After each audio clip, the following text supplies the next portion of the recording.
Hello बच्चों, कल हमने बीए सेकेंड ईयर में अमेरिका के राष्ट्रपति के निर्वाचन प्रणाली की आलोचना और सुधार हेतु सुझाव पढ़े थे। आज हम पढ़ेंगे राष्ट्रपति की महाभियोग प्रक्रिया, यानी किस तरीके से अमेरिका के राष्ट्रपति के ऊपर महाभियोग संसद द्वारा लगाया जाता है। तो ये सब बातें हम पढ़ेंगे। शुरुआत करते हैं। राष्ट्रपति को पद से हटाना, फिर महाभियोग की प्रक्रिया। अमेरिकी संविधान के अनुच्छेद 2 की उपधारा 4 के अनुसार राष्ट्रपति को केवल महाभियोग के आधार पर ही पद से हटाया जा सकता है या पदच्युत किया जा सकता है, और महाभियोग देशद्रोह, भ्रष्टाचार या अन्य किसी और अपराध या कदाचार के आधार पर भी चलाया जा सकता है। यानी महाभियोग राष्ट्रपति देशद्रोही हो, भ्रष्टाचार हो, अपराध किया हो, तो इस बातों के लिए उनके ऊपर महाभियोग यानी आरोप लगाया जा सकता है। महाभियोग की पद्धति यह है कि प्रतिनिधि सभा का प्रतिनिधि यानी लोकसभा, वहाँ संसद को कांग्रेस कहते हैं, कांग्रेस, और उसमें लोकसभा को प्रतिनिधि सभा और राज्यसभा को सीनेट।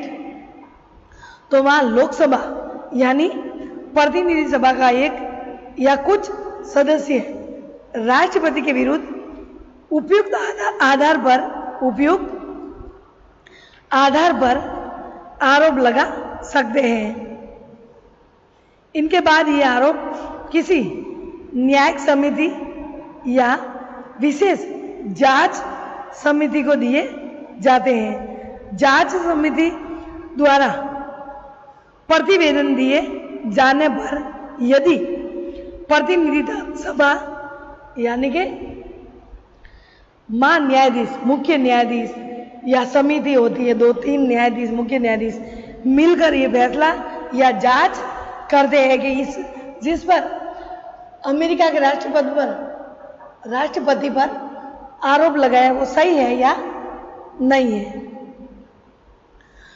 यदि प्रतिनिधि सभा आवश्यक समझे तो वह एक प्रस्ताव तैयार करती है जिसमें राष्ट्रपति पर लगाए गए आरोपों का उल्लेख किया जाता है, और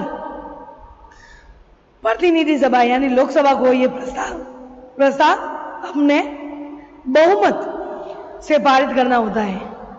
यानी लोकसभा के पूरे सदस्य में से इतना टारगेट है कि 2/3 बहुमत या जितने भी अमेरिका में उस हिसाब से बहुमत प्राप्त करने के बाद ही आरोप लगाया जा सकता है। राष्ट्रपति पर आरोप लगाए का उल्लेख किया गया है। प्रतिनिधि सभा को यह प्रस्ताव हमने बहुमत से पारित करना होता है। इस आरोप पत्र की एक प्रति सूचना राष्ट्रपति को भी भेजी जाती है, यानी वो प्रतिलिपि एक राष्ट्रपति को भी भेजी जाती है। क्यों भेजी जाती है? क्योंकि राष्ट्रपति को भी पता चले और उनको भी पता चला कि मेरे ऊपर यह आरोप लगा, ताकि वो अपने सबूत पेश कर ले, या फिर वो समझे कि यह आरोप गलत है तो जांच के लिए वो न्यायपालिका से रिक्वेस्ट कर सके। इसलिए उनको भी प्रतिलिपि भेजी जाती है। इसके पश्चात ये प्रस्ताव सीनेट के पास भेजा जाता है, यानी एक प्रतिलिपि राष्ट्रपति के पास और प्रतिनिधि सभा यानी लोकसभा के पास, फिर ये सीनेट के पास यानी राज्यसभा के पास ये प्रस्ताव भेजा जाता है। सीनेट निश्चित तिथि को इन आरोपों की जांच हेतु एक न्यायालय के रूप में बैठती है। कौन? सीनेट। और सर्वोच्च न्यायालय का मुख्य न्यायाधीश इस बैठक की अध्यक्षता करता है। यानी सीनेट के जो सदस्य है उनकी अध्यक्षता मुख्य न्यायाधीश करता है और जांच के लिए ये कार्य करते हैं। प्रतिनिधि सभा की ओर से भेजा गया प्रतिनिधि सीनेट के आरोपों के बारे में पूरी जानकारी देता है। राष्ट्रपति को अपने बचाव हेतु स्वयं उपस्थित होने या अपने प्रतिनिधि और वकीलों को भेजने का अधिकार होता है। यानी अपने खुद के बचाव के लिए वो ऐसा कार्य नहीं किया तो इसके लिए वो वकीलों को भेज सकता है, खुद उपस्थित हो सकता है, कह सकता है कि जांच बारीकी से की जाए, मैंने ये कार्य नहीं किया। यदि पूरी छानबीन के बाद सीनेट अपने 2/3 बहुमत से प्रस्ताव पारित कर दे कि राष्ट्रपति के विरुद्ध लगाए गए आरोप ठीक है, तो उसको पद त्याग करना पड़ेगा या पदच्युत कर दिया जाएगा, पद से निकाला जाएगा। और पदच्युत के बाद उनके विरुद्ध न्यायालय में मुकदमा चलाया जा सकता है। अब तक केवल एक बार 1867 में राष्ट्रपति एंड्रयू जॉनसन के विरुद्ध महाभियोग लगाया गया था, लेकिन सीनेट में इस प्रस्ताव को बहुमत प्राप्त होने में एक मत को भी सीनेट में इस प्रस्ताव को बहुमत प्राप्त होने में एक मत की कमी रह गई थी, यानी किसी ने एक वोट नहीं दिया, 2/3 बहुमत में एक वोट कम पड़ गया, एक वोट कम बढ़ गया और राष्ट्रपति को पद से नहीं हटाया जा सका। 1974 में निष्कन के विरुद्ध महाभियोग की कार्रवाई प्रारंभ होने से पूर्व ही उसके द्वारा त्याग पत्र दे दिया गया। उन्होंने जांच करवाई नहीं, तो ये बातें अमेरिका में महाभियोग यानी राष्ट्रपति के ऊपर महाभियोग की प्रक्रिया लगाई जाती है, जो लोकसभा द्वारा उन पे ऊपर आरोप लगाया जा सकता है, देशद्रोही या फिर क्या कहते हैं, भ्रष्टाचार तो नहीं है, इसके अगर साबित हो जाए तो उनको त्याग पत्र देना पड़ेगा या उनको पदच्युत पद से हटाया जा सकेगा। तो इस प्रकार से बच्चों ये प्रक्रिया बहुत ही जटिल है, लेकिन अगर राष्ट्रपति अपराधी है तो जल्दी ये अपराध साबित हो सकता है, और राष्ट्रपति अगर अपराधी नहीं है और ऐसे आरोप लगाया तो वो खुद अपने स्वयं के बचाने के लिए वो खुद उपस्थित हो सकता है, और न्यायाधीश मुख्य न्यायाधीश बहुत ही बारीकी से ये उनकी जांच करते हैं। ये प्रक्रिया हमारे भी है, भारत में भी अमेरिका की तरह महाभियोग का प्रक्रिया है जो संसद द्वारा लगाया जाता है। ब्रिटेन में ऐसी प्रक्रिया नहीं है। अब है राष्ट्रपति के लिए उत्तराधिकारी, यानी अमेरिका के राष्ट्रपति पद के लिए उत्तराधिकारी, कौन उनके बाद राष्ट्रपति बनेगा, ये है उत्तराधिकारी। तो क्या नियम है इसमें पढ़ेंगे हम।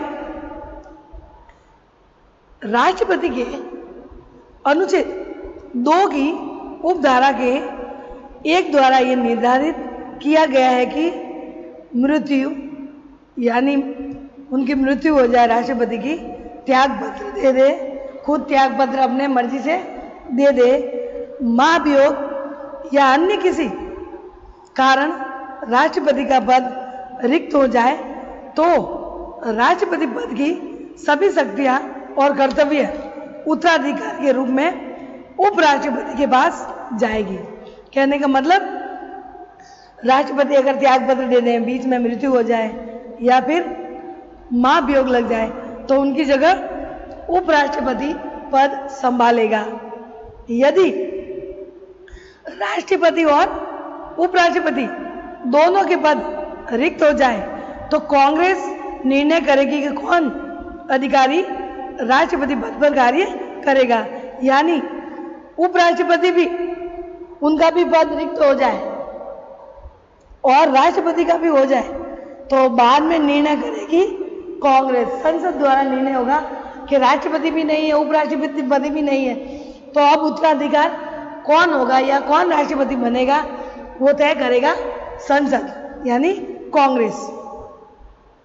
इस संबंध में 1947 में कांग्रेस ने पुनः यानी संसद ने पुनः राष्ट्रपति उत्तराधिकार कानून पारित कर स्थिति में परिवर्तन किया, जिसके अनुसार राष्ट्रपति पद में स्थायी रिक्तता होने पर उपराष्ट्रपति शेष अवधि के लिए राष्ट्रपति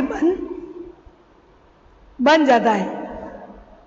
यानी कि राष्ट्रपति 1947 में कांग्रेस द्वारा राष्ट्रपति उत्तराधिकार कानून पारित किया गया और उनकी रिक्त है, जो उनका पद रिक्त है राष्ट्रपति के स्थायी रिक्तता में उपराष्ट्रपति शेष अवधि यानी राष्ट्रपति का अमेरिका में कार्यकाल है 4 वर्ष, 3 साल के बाद मृत्यु हो गई तो 1 साल तक उपराष्ट्रपति ये कार्य संभालेगा और जैसे ही 4 साल पूरे हुए तो वापस चुनाव हो गया, लेकिन बीच में नहीं होगा।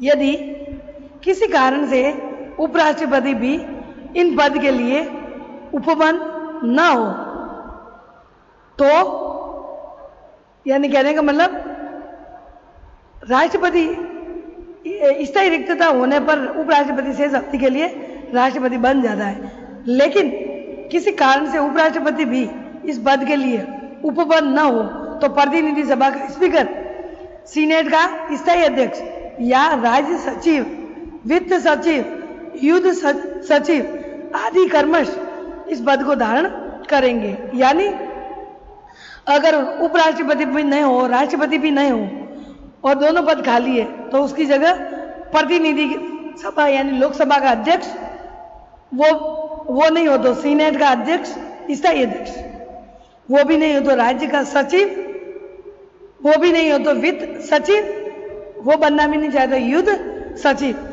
ये कर्मशः इस पद को धारण कर सकते हैं। व्यवहार के अंतर्गत अब तक जब कभी राष्ट्रपति पद रिक्त हुआ तब राष्ट्रपति के द्वारा ही इसे धारण किया गया है, यानी उपराष्ट्रपति के द्वारा। यानी व्यवहार में इसके अंतर्गत अब तक जब भी कभी राष्ट्रपति पद का रिक्त हुआ है तब राष्ट्रपति का पद उपराष्ट्रपति द्वारा ही धारण किया गया है। यानी अब तक तो ये नौबत आई नहीं, जब भी राष्ट्रपति का पद खाली हुआ तो उपराष्ट्रपति ने ही धारण किया, दूसरे ने किया नहीं, क्योंकि ये बातें आई नहीं कि दोनों का पद रिक्त हुआ हो। लेकिन ऐसे बाई चांस हो जाए तो ये पद दोनों खाली हो जाए तो ये सारे कर्मशः स्पीकर, सीनेट का स्पीकर, ये सारे प्रतिनिधि का स्पीकर, सीनेट का स्थायी अध्यक्ष ऐसे पद धारण करेगी। ये उनके नियम है, अभी तक ये फॉलो नहीं हुआ क्योंकि कभी भी दोनों पद एक साथ रिक्त नहीं हुए। व्यवहार के अंतर्गत अब तक कभी राष्ट्रपति का रिक्त हुआ नहीं। अब तक सदैव ही जब कभी राष्ट्रपति पद रिक्त हुआ तो उपराष्ट्रपति के द्वारा राष्ट्रपति पद धारण किया गया और इस प्रकार की प्रत्येक स्थिति में उपराष्ट्रपति पद रिक्त रहा। ऐसा अब तक, यानी अब तक सदैव जब कभी राष्ट्रपति पद रिक्त हुआ तो उपराष्ट्रपति के द्वारा ही राष्ट्रपति पद धारण किया गया, मतलब वर्तमान तक ऐसा कभी नहीं हुआ। और इस प्रकार की प्रत्येक स्थिति में उपराष्ट्रपति पद रिक्त रहा, ऐसा अब तक 16 बार हो चुका है। यानी उपराष्ट्रपति का तो पद रिक्त 16 बार अब तक हो चुका है, लेकिन राष्ट्रपति का पद कभी भी खाली नहीं रहा।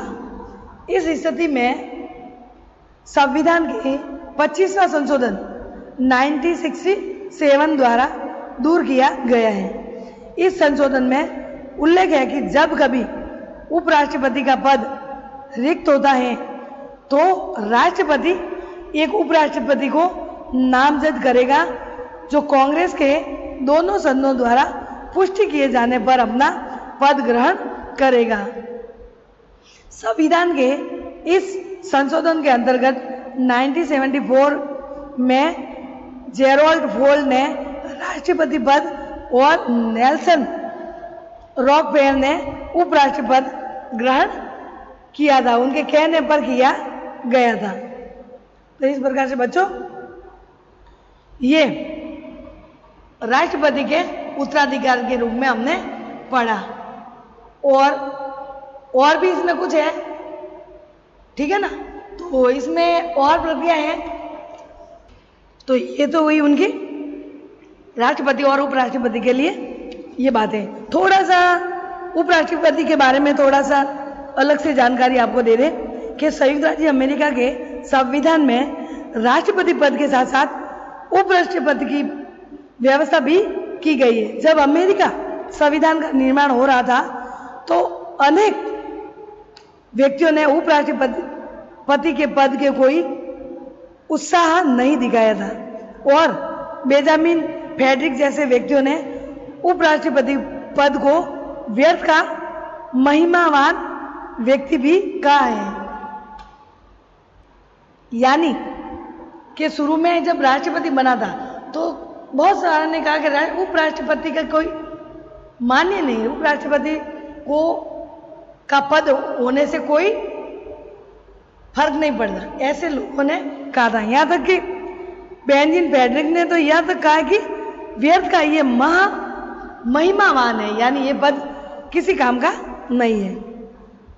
परंतु अन्य सदस्यों ने इस पद की आवश्यकता और महत्व पर बल दिया है। एक विशेष कारण से उपराष्ट्रपति पद की व्यवस्था करना आवश्यक था। कैसे उनकी योग्यता और निर्वाचन आदि उपराष्ट्रपति के बनाए गए, थोड़ा सा पढ़ ले। संविधान के अनुसार उपराष्ट्रपति पद के लिए भी योग्यता है जो कि राष्ट्रपति पद के लिए है। वर्तमान समय में अमेरिका में प्रमुख राजनीतिक दल उपराष्ट्रपति पद के लिए उम्मीदवार का चयन इस दृष्टि से करते हैं कि राष्ट्रपति पद पर उसकी उम्मीदवार की विजय के अवसर बढ़ जाए। उदाहरण के लिए यदि राष्ट्रपति का पद उम्मीदवार उत्तरी राज्यों से है, पहले भी पढ़ चुके हम, तो उपराष्ट्रपति पद के लिए उम्मीदवार दक्षिण के लिए रहेगा। यदि राष्ट्रपति पद की उम्मीदवार उत्तरी राज्यों से है तो राष्ट्रपति का उम्मीदवार दक्षिण से होगा। और कभी कभी राष्ट्रपति उपराष्ट्रपति पद को दल के असंतुष्ट वर्ग को संतुष्ट कराने का आधार भी बन जाता है। दोनों का चुनाव एक ही निर्वाचन मंडल द्वारा किया जाता है, तो निर्वाचन मंडल बनाया जाता है उसके द्वारा ही किया जा सकता है। मूल संविधान में इन दोनों के अलग अलग निर्वाचन की व्यवस्था नहीं है, लेकिन 1804 में 12वें संविधान संशोधन के द्वारा दोनों पदाधिकारी को अलग अलग निर्वाचन की व्यवस्था को अपनाया गया था। यानी 1804 में पहले तो एक जैसी थी, दोनों का निर्वाचन मंडल से ही था, लेकिन 1804 में 12वें संशोधन में अलग प्रक्रिया की गई कि उपराष्ट्रपति को $75,000 वार्षिक वेतन प्राप्त होता है, जिस पर उसे आयकर देना होता है। उसके अतिरिक्त उन्हें अन्य खर्चों के लिए भत्ते के रूप में $10,000 मिलते हैं, जिस पर उन्हें आयकर नहीं देना पड़ता है। $10,000 तो आयकर नहीं देना पड़ता है और $75,000 पर आयकर देना पड़ता है। उपराष्ट्रपति का कार्यकाल 4 वर्ष, उनका भी 4 वर्ष होता है और इस अवधि में पूर्व कांग्रेस द्वारा महाभियोग के आधार पर उनको पद से निकाला जा सकता है, यानी राष्ट्रपति की तरह उनको भी पदच्युत किया जा सकता है। उपराष्ट्रपति के कार्य में संयुक्त राज्य अमेरिका द्वारा उपराष्ट्रपति अपने कार्यों की कमी के लिए प्रसिद्ध है और इसी कारण उसका अनेक प्रकार से प्रयास किया जा सकता है। संयुक्त राज्य के महत्वाकांक्षी राजनीति के इस पद की प्राप्ति कभी आशंका ही नहीं करते, यानी यह पद कोई काम का नहीं है। उपराष्ट्रपति का प्रथम कार्य राष्ट्रपति की मृत्यु, पद त्याग या पदच्युत की स्थिति में राष्ट्रपति पद का कार्यभार संभालना, उस समय उसे राष्ट्रपति पद के लिए सभी अधिकार और शक्तियां प्राप्त होगी। इस संबंध में 1841 से ही ये परंपरा स्थापित की गई है कि उसके द्वारा कार्यभार राष्ट्रपति के रूप में नहीं वरन राष्ट्रपति के रूप में कार्य किया जाएगा। संयुक्त राज्य अमेरिका में इस तरह से 9 उपराष्ट्रपति राष्ट्रपति पद ग्रहण कर चुके हैं। उपराष्ट्रपति का दूसरा कार्य है सीनेट का सभापतित्व करना।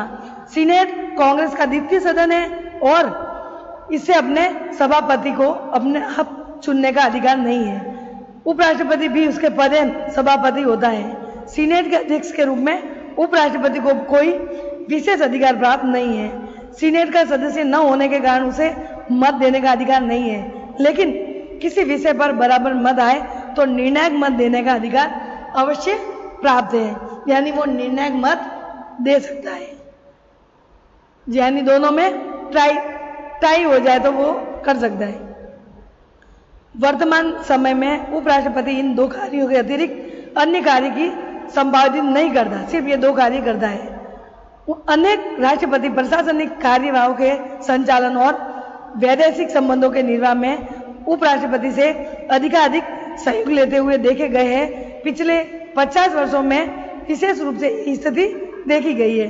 उपराष्ट्रपति पद के कार्य और इसकी स्थिति इस बात पर निर्भर करती है कि वह राष्ट्रपति का कितना विश्वास पात्र है और वह अपने आप को कितना उपयोगी प्रमाणित करता है। वर्तमान समय में लास्की जैसे लेखकों ने यह सुझाव दिया कि उपराष्ट्रपति को और अधिक कार्य सौंपे जाए, जिससे राष्ट्रपति का कार्यभार कुछ हल्का हो जाए।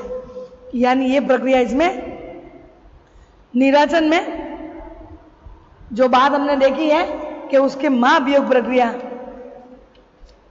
उपराष्ट्रपति के महाभियोग प्रक्रिया और उनके उत्तराधिकार कैसे बनते हैं और राष्ट्रपति का और उपराष्ट्रपति का कार्य कितना, ऐसे 2 कार्य, इसलिए लोग उनको महत्व उपराष्ट्रपति के पद को महत्व नहीं देते।